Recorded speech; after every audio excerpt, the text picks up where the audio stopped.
and some long exposure because there's really fast moving clouds tonight. And I wanted to, get that movement. I actually set up my flashlight from my cell phone in my helmet, give it a little more light. And I just ran the long exposure shot with my camera.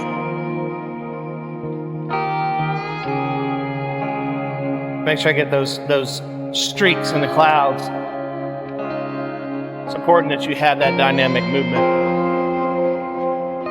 It does make a big difference.